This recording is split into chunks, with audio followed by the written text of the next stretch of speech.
Hello everyone. Nifty की analysis, Nifty bank Nifty की analysis करेंगे फॉर 25 ऑफ जनवरी के लिए। प्राइस किस ढंग से बिहेव कर सकता है। तो कल बहुत अच्छा फॉल आने के बाद, बहुत अच्छे से निफ्टी और बैंक निफ्टी में दोनों में फॉल आने के बाद प्राइस ने जो सपोर्ट लिया है वो 21,190 का जो लेवल है इसके आसपास सपोर्ट लिया है। इसको अगर अपन लोअर टाइम फ्रेम में देखते हैं तो इसमें समझ में आएगा कि प्राइस किस ढंग से बिहेव किया। एग्जैक्ट जो 21,190 के आसपास का जोन था, प्राइस ने वापस यहाँ पे आके एक हल्का सा डब्ल्यू पैटर्न का फॉर्मेशन करने के बाद और इसके ब्रेकआउट के बाद एक अच्छा अपसाइड मोमेंटम दिया है। और रिजेक्शन की बात करें तो रिजेक्शन किधर से आया था, तो रिजेक्शन उसी जगह से आया था जो पहले सपोर्ट का काम कर रहा था प्राइस के लिए। वही जोन जो है, हमेशा जोन होता है, एक स्पेसिफिक लाइन नहीं होती, वहीं से प्राइस ने जो है वो रिजेक्शन लिया। अब कल अगर देखें कि प्राइस किस ढंग से मूव कर सकता है तो उसको बहुत क्लोजली ऑब्जर्व करते हैं।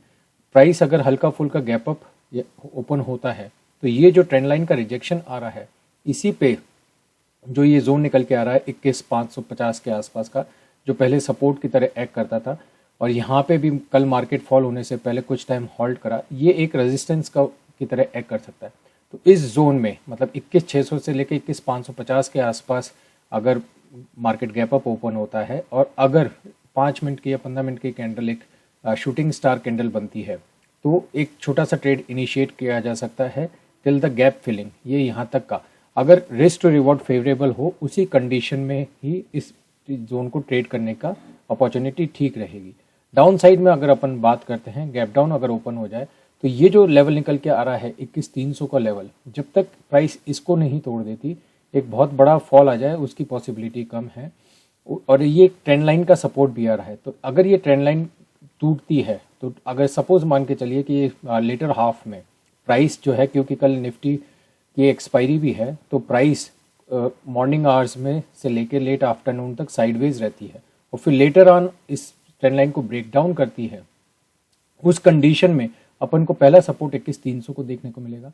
अगर ये भी टूट जाता है तो फिर ये लोअर डाउन जो ये सपोर्ट है इसको अपन को देखने को मिलेगा। इसकी प्राइस अगर अपन क्लोजली ऑब्जर्व करें कि 21,300 का लेवल अगर टूटता है तो फिर अपन को जो देखने को मिलेगा 21,225 के आसपास का जो लेवल है वो देखने को मिलेगा। तो बेटर ट्रेडिंग अपॉर्चुनिटी अपन को कहाँ पे देखने को मिल सकती है? बेटर ट्रेडिंग अपॉर्चुनिटी तब मिल सकती है या तो प्राइस गैप अप ओपन हो और इस ट्रेंड लाइन या इस जोन का मतलब 21,550 के लेवल के आसपास कोई रिजेक्शन फेस करे, तो अपन को गैप क्लोजिंग के आसपास तक मतलब 100 पॉइंट तक का एक मूवमेंट देखने को मिल सकता है। और नहीं तो प्राइस अगर गैप डाउन ओपन होती है, गैप डाउन होने के बाद अगर मॉर्निंग में ही 21,300 का लेवल तोड़ती है तो अपन को डाउनफॉल एक देखने को मिल सकता है।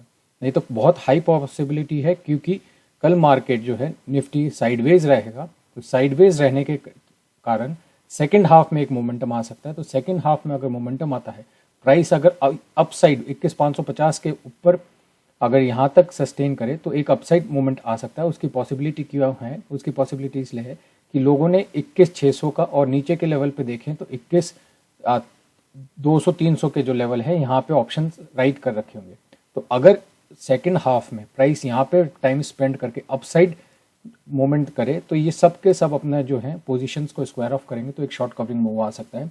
वैसे ही अगर सेकेंड हाफ में प्राइस लोअर डाउन में अगर ट्रेड करे और ब्रेक डाउन दे तो एक फास्ट मोमेंटम आ सकता है, क्योंकि 21,200 और 300 पे जो ऑप्शन राइटर्स हैं ये अपनी पोजीशन स्क्वायर ऑफ करेंगे तो एक अच्छा मूवमेंट आ सकता है।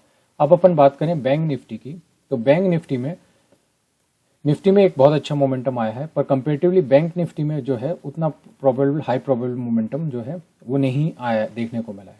तो अगर बैंक निफ्टी को अगर अपन देखते हैं तो बैंक निफ्टी में अगर कल गैप अप ओपनिंग हो जाती है और इस जोन को अगर प्राइस जो है और इस जोन को अगर तोड़ता है, ये निकल के आता है 45,300 को, तो 45,300 का अगर जोन तोड़ता है बैंक निफ्टी तो एक अपन को एक अपसाइड की मोमेंटम देखने को मिल सकती है। ये एक रेजिस्टेंस का जोन करेगा, क्योंकि आज इसने एक सपोर्ट की तरह एक्ट करा था।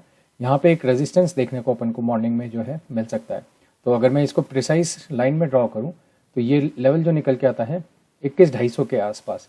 तो अगर बैंक निफ्टी कल गैप अप ओपन होता है और इसके ऊपर गैप अप ओपन होता है, सस्टेन करता है, तो एक पॉसिबिलिटी है कि अपन को 45,480 के आसपास जो है प्राइस देखने को मिल सकती है।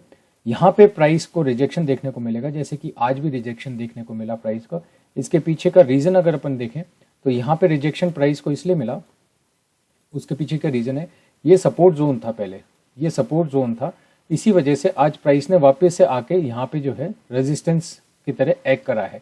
अब कल अगर प्राइस इस पे सस्टेन करता है, गैप अप ओपन होता है, सस्टेन करता है, तो एक अपन को पॉसिबिलिटी है कि 45,480 के आसपास तक का लेवल जो है अपन को देखने को मिल सकता है। अगर गैप डाउन की बात करें तो गैप डाउन में टिल द टाइम ये ट्रेंड लाइन आ रही है, इस ट्रेंड लाइन को अगर अपन और प्रिसाइज देखें तो ये ट्रेंड लाइन जो आ रही है, ये ट्रेंड लाइन अगर ब्रेकडाउन होती है नियरली अबाउट 44,800 का लेवल टूटता है, तो पहला टारगेट अपन को जो देखने को मिल सकता है वो 44,670 का देखने को मिल सकता है। ये लेवल भी टूटता है तो फिर अपन को लोअर डाउन जो है ये बॉटम वापस से टेस्ट होने को देखने को मिल सकता है। पर क्योंकि कल बैंक निफ्टी की भी एक्सपायरी है तो बहुत हाई प्रोबेबिलिटी है कि प्रीमियम डिके होने के कारण बहुत साइडवेज मोमेंटम जो है अपन को देखने को मिल सकता है। अगर आपको एनालिसिस पसंद आ रही हो, कुछ लर्निंग एस्पेक्ट में आपको सीखने को मिल रहा है, तो please do hit the like button and subscribe to the my channel. Thank you.